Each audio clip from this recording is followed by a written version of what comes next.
Welcome back to another session of digital electronics class.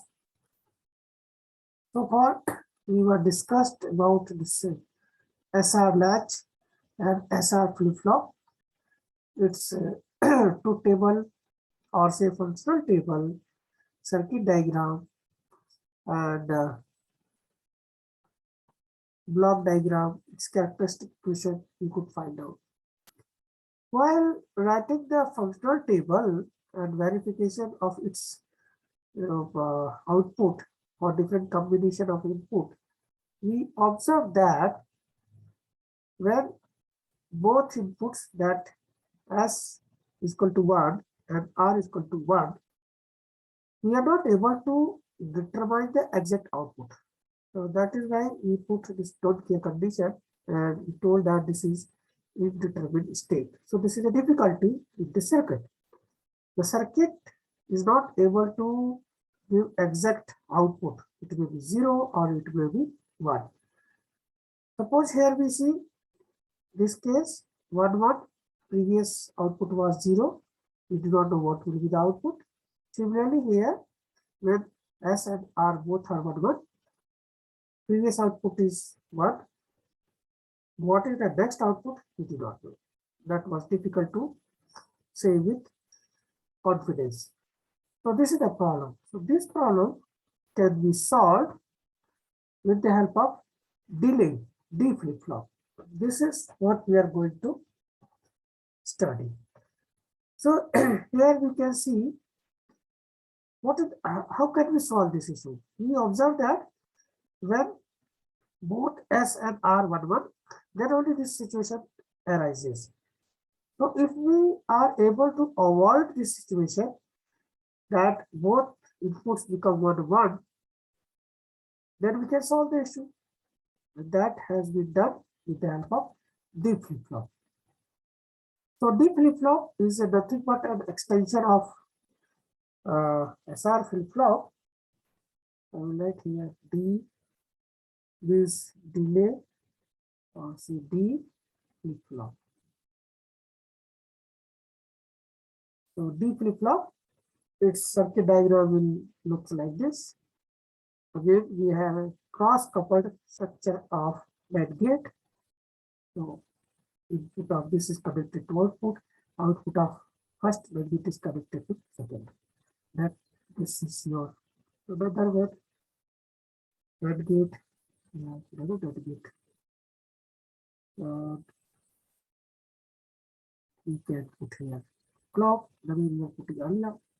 But now this time we will put what NOT gate like this, and this, and let us give here input that is called D. D is the input, and this is the clock pulse. This is your QT, and this is your QT bar. So we have drawn a D flip-flop. D flip-flop. So you can see this is nothing but up to here. This is your SR flip-flop. But since we have included this NOT gate, which ensures that these two inputs S and say R will never go for 1 1 at the same time because of this inverter. So let us try to write down its functional table.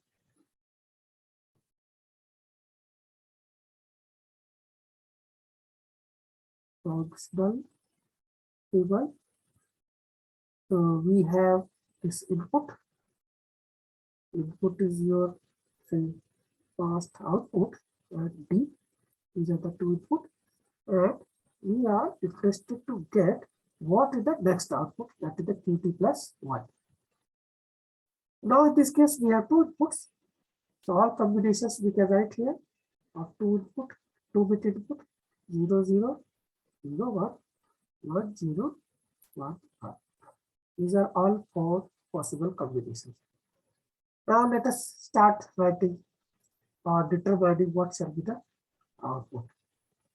So take this case first, QT is 0, D is 0. clock is 1.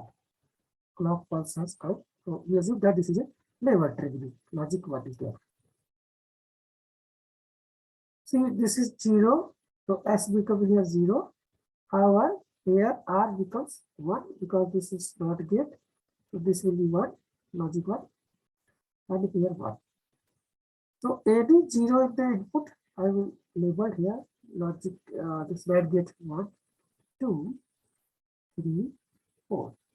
So NAND gate number 1 will give output 1 because any 0 in the input makes output 1. For this case, output will be 0 because 1, 1 for NAND gate output will be 0. And now NAND gate number 4 is receiving one of the input as 0. So with surety it will give output 1. That is the QT bar is 1. And this 1 is coming here. 1, 1 will go for 0. So next state is 0. So we can write here 0. So QT is the present state of output. QT plus 1 is the next state. So now first output we got. Now second, let me show it so that it should not confuse.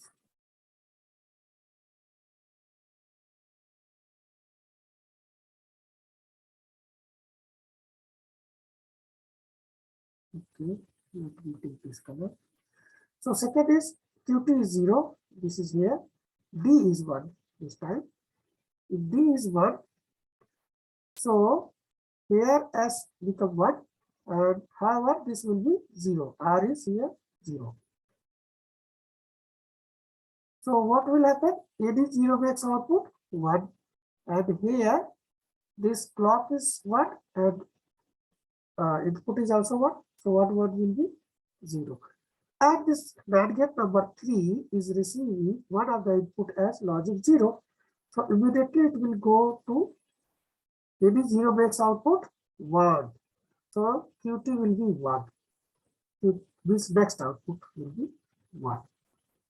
And obviously this 1, 1 will go here and this will be 0 QT bar. So sounds sensible. This is 1, this will be 0. So second case also verified. Now third, QT is now 1, which is here. Let me just make it fresh. All previous values. Of the movie.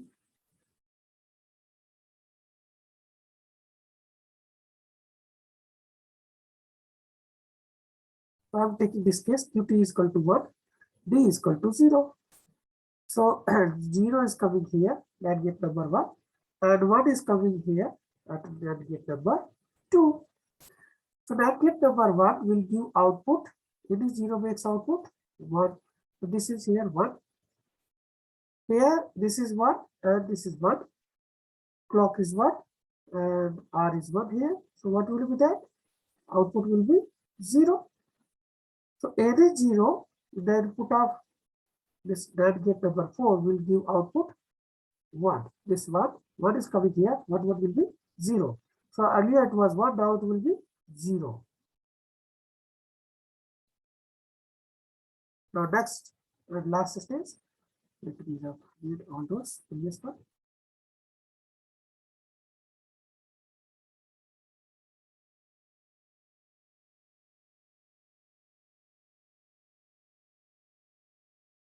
Last one, 1, 1. So QT is 1, D is 1. So what is coming here? And from this the NOT gate, 0 will be here.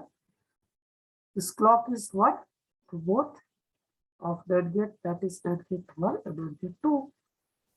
So any 0 in the input of NAND gate 2 will make output 1. Any 0 makes output 1 in the NAND gate. Now here 1, 1 will be 0. So now for the case of NAND gate number 3, the output you can immediately write as logic 1 because any input 0 makes output 1. And that is the next state. So here 1. So in this way, and obviously this will be 0. This one is coming 1, 1 will give output 0. Which we are not writing. That is nothing but a complement of QT plus 1. We are interested for this output. So what is our observation? We have seen this 0, 0, 0, 1, 1, 0, 1, 1.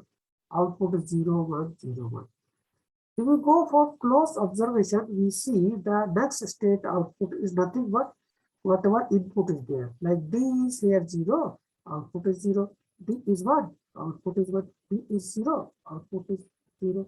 D is 1, output is 1. It means next state is nothing but the this present input condition. So that is why the name is given delay. Output is just delayed by some clock pulse. Otherwise, output is nothing but whatever input it has. So how to write now this uh, characteristic equation? Just a simple qt plus 1 is equal to d. Okay, let us write with the help of QMAP also, since it is two variable. So here it will be q bar t, qt, and here it will be d bar and d, and fill in the values. So first one is 0, second one is 1, third one is 0, the fourth one is 1, and we can make here of this one. So qt plus 1 is nothing but d. So this is the characteristic equation of D flip-flop. Okay, which is given in the book also. Okay. So the problem which arises in SR flip-flop that 1 1 when S and R both are 1 1, we are not able to determine the output. But now with the help of D flip-flop, when both inputs are 1 1, like here this is 1, this is 1, we are able to get this. Okay. So in this way, we are getting another kind of flip-flop. Its function is the characteristic equation. We can derive here also the excitation table also. I will take this opportunity to derive excitation table. Excitation table of this flip-flop. So what is this excitation table? This we know functional table. Functional table gives the relationship between input and output. Is based on the input, what is the output? Excitation table tells about based on the output, what shall be the input. We have the output, but to get that output, what should be the input conditions? That is called excitation table. And that has been derived from the functional table also. How it is? Let me show you here. So excitation table consists of your outputs.